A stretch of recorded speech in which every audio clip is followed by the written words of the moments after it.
No. It was at this moment he knew. He fucked up. Hi guys. So இப்போ வந்து பார்த்தீங்கன்னா ஹரிஷ் கிட்ட வந்து நான் சில கொஸ்டின் கேட்க போறேன். இது வந்து ரேபிட் ஃபயர் கொஸ்டின்ஸ். ஓகேவா? டக்கு டக்கு டக்குன்னு ஆன்சர் பண்ணும். ஏடா குடமான கொஸ்டின்ஸ் கைஸ். ஸோ அதான் கேட்க போறேன். என்ன ஆன்சர் பண்றேன்னு பார்க்கலாம். ஓகே.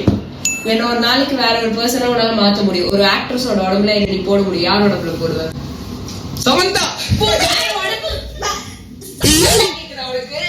மாத்தவே மாட்டேன்னு சொல்லிட்டோம். ஆன்சர் சொல்லுங்க. மாட்டேன்னு சொல்லிட்டோம். மாத்தவே மாட்டேன். ரேண்டமா ஒரு பொண்ணோட மெசேஜ் பண்றாங்க. நீ கியூட்டா இருக்க, என்ன ரிப்ளை பண்ணுவ? ஜோஷி ஆளுன்னு ஃபர்ஸ்ட் நீ ரிப்ளை பண்ற. அதுக்கு ரெடி எனக்கு ரிப்ளை பண்ற. தெரிஞ்ச பொண்ணு பேர் ஜோஷிதா. எந்த விஷயத்தை பார்த்தா டக்குன்னு உனக்கு ஞாபகம் வரும்? எல்லாமேனா வேற ஒரு பொண்ணை பார்த்தா ஞாபகம் வரும். அப்படி வேற பொண்ணு பார்த்தா நமக்கு ஜோஷி இருக்கா? ஏன் வேற பொண்ணு பாக்குற ஃபர்ஸ்ட்? அப்படி சொல்லியா? வேற பொண்ணு பாக்குற. ஓகே. உனக்கு 10 days நான் டைம் தரேன். நீ வேற ஏதாச்சும் ஒரு ஆக்ட்ரஸ் கூட நீ டேட் பண்ணிக்கலாம். யாரு கூட டேட்? யாருமே பண்ணவே மாட்டேன்.